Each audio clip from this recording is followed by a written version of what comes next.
Doctor గారు normal గా అందరూ ఫేస్ లో అన్ని పార్ట్స్ బాగుండాలి అనుకుంటూ ఉంటారు అండ్ అందంగా ఉండాలి అనుకుంటారు.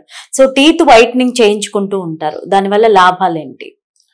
అంటే జనరల్‌గా టీత్ వైటనింగ్ ఎందుకంటేనండి, ఎవరికైతే పళ్ళు గారబట్టి ఉంటాయో, పచ్చగా కనపడుతుంటాయో, లేకపోతే వాళ్ళకి ఎక్కువ కొంచెం బ్లాకిష్ లాగా ఉంటాయో, సో వాళ్ళేంటంటే కాస్మెటిక్‌గా కొంచెం అందంగా కనపడాలని వాళ్ళు టీత్ వైటనింగ్ అడుగుతారు. మేమేంటంటే జనరల్‌గా టీత్ వైటనింగ్ ప్రతి ఒక్కళ్ళకి అడ్వైస్ చెయ్యమండి. మెయిన్ థింగ్ ఏంటంటే టీత్ వైటనింగ్‌లో మెయిన్ డిసడ్వాంటేజ్ ఏంటంటే పళ్ళు ఇనామెల్ అనేది కొంచెము అరిగిపోయిద్ది. సో స్లోగా అది అరిగిపోవటం వల్ల వాళ్ళకి లాంగ్ టర్మ్‌లో ఏమైద్దంటే పళ్ళు జుమ్మని లాగుతూ ఉంటాయి. ఆ సెన్సిటివిటీ అనేది పెరిగిద్దనమాట. సో జనరల్‌గా ఏందంటే ఎప్పుడైనా ఇంకా వాళ్ళకి నెసెసిటీ అంటే కొంతమందికి ఏమన్నా మ్యారేజ్ ఫంక్షన్‌లో కానీ, మ్యారేజ్ కోసమని గానీ, లేకపోతే వాళ్ళకేమన్నా ఒక అకేషన్ ఉందంటే, అప్పుడు మనము వాళ్ళకి ఫస్ట్ పళ్ళు శుభ్రం క్లీనింగ్ చేసేసి, దాని తర్వాత పాలిషింగ్ చేసి, దాని తర్వాత వాళ్ళకి బ్లీచింగ్ అనేది చేస్తామండి. బ్లీచింగ్ కూడా రెగ్యులర్‌గా చేయించుకోకూడదండి. ఎప్పుడో ఒక్కసారంటే పర్లేదు. రెగ్యులర్‌గా చేయించుకుంటే ఏమైద్దంటే ఆ ఇనామెల్ అనేది అరిగిపోవటం వల్ల వాళ్ళకి సెన్సిటివిటీ అనేది పెరుగుతూ ఉంటుంది. సో లాంగ్ టర్మ్‌లో ఏంటంటే వాళ్ళు చల్లటి నీళ్లు తాగినా, ఐస్ క్రీమ్ తిన్నా, టీ కాఫీ తాగినా, ఏం చేసినా సరే వాళ్ళకి పళ్ళు జుమ్మని లాగుతూ ఉంటాయన్నమాట. సో దాని వల్ల వాళ్ళకి ఏమైద్దంటే డిసడ్వాంటేజ్ ఇంకా రెగ్యులర్‌గా వాళ్ళు డీసెన్సిటైజింగ్ టూత్ పేస్ట్ వాడాలా, లేకపోతే ఆ పళ్ళకి క్యాప్స్ వేయించుకోవాలా, ఇట్లా రకరకాల రీజన్స్ ఉంటాయన్నమాట. సో జనరల్‌గా ఏంటంటే వీలున్నంత వరకు ఆ ఉన్న పళ్ళని జాగ్రత్తగా కాపాడుకొని రెగ్యులర్ చెకప్ చేయించుకొని పళ్ళు క్లీనింగ్ అది చేయించుకుంటే చాలు అనమాట. అంటే ఈ పచ్చదనం కూడా ఇదివరకు మనం ఎక్కువ చూసేవాళ్ళండి, ఇప్పుడు తగ్గింది. దీనికి 2 కారణాలు ఉన్నాయండి పచ్చదనం ఎందుకంటే. మెయిన్లీ ఒకటేమో ఫ్లోరోసిస్ అంటాం.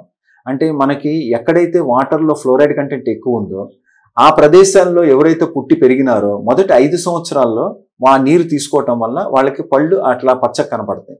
మనకి ఇక్కడ తెలంగాణలో చూసుకుంటే ఎక్కువ శాతం మనకి ఇక్కడ నల్గొండలో ఎక్కువ శాతం బాగా ఎక్కువ ఫ్లోరైడ్ ఎక్కువ ఉంది. మెదక్ డిస్ట్రిక్ట్స్లో ఉంది, కొంచెం ఆదిలాబాద్ డిస్ట్రిక్ట్స్లో ఇట్లా ఉంది.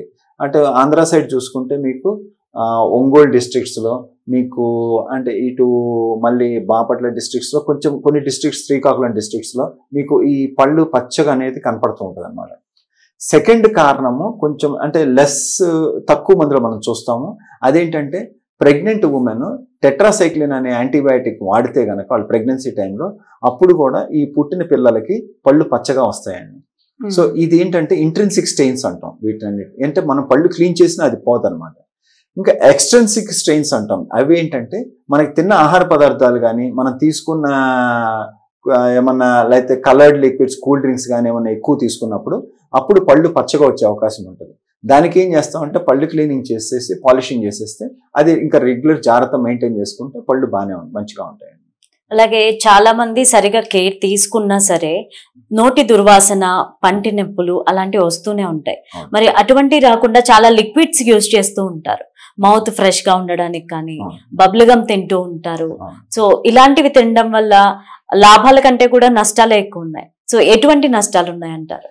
అంటే జనరల్గా ఏంటంటే ఫస్ట్ ఆఫ్ ఆల్ వాళ్ళకి దీన్ని నోటి దుర్వాసన అంటే బ్యాడ్ బ్రెత్ అంటామండి, బ్యాడ్ ఓడర్ అంటాం. ఇది ఎందుకు వస్తుంది అనేది అది మల్టీ ఫ్యాక్టోరియల్ అండి, రకరకాల కారణాలు.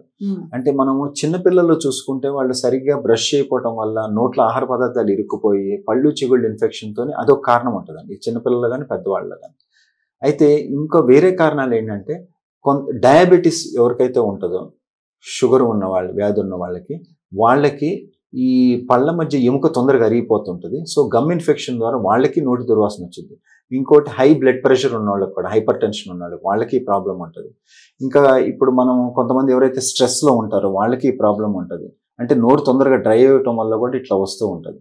అంటే ఇవాళ రేపట్లో మనం ఎక్కువ శాతము చూస్తున్నామండి. ఎందుకంటే ఎక్కువ శాతం మనం చూసేది ఏంటంటే స్ట్రెస్. అంటే ఈవెన్ చిన్న ఏజ్లో 30 years వాళ్ళకి కూడా, ఈ సాఫ్ట్వేర్ ఉద్యోగస్తులకి వీళ్ళకి కూడా వాళ్ళు ఏంటంటే ఆ స్ట్రెస్ వల్ల వాళ్ళకి త్వరగా ఈ నోటి దుర్వాసన అనేది వస్తుంటుంది.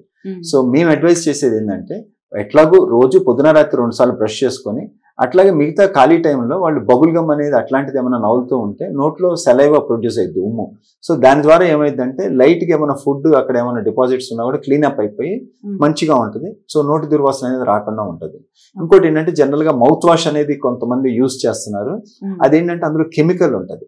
సో రెగ్యులర్ మౌత్ వాష్ అనేది కెమికల్ ఉన్నదైతే మేము రెగ్యులర్గా అడ్వైస్ చేయమండి. ఇంకా మీకు అవకాశం ఉంటే ఇంట్లో ఉప్పు నీళ్ళు కొంచెం వేడి చేసి అట్లా పుక్కిలిచ్చి పోయమని చెప్తాం. కానీ మౌత్ వాష్ అనేది మ్యాక్సిమం 3 months కంటే ఎక్కువ వాడకూడదండి. ఎందుకంటే కెమికల్ ఉంటుంది. దానివల్ల లాంగ్ టర్మ్లో ఏమైందంటే కంటిన్యూస్ వాడితే వాళ్ళకి ఆ నాలుక మీద అట్లా పేరుకుపోయినట్టు అయిపోయి ముందు వాళ్ళకి ఏంటంటే టేస్ట్ అనేది తగ్గిపోయింది అనమాట. ఏది తెలియదు, ఆహారం ఏం తింటున్నారు అనేది కూడా టేస్ట్ వాళ్ళకి తెలియదు.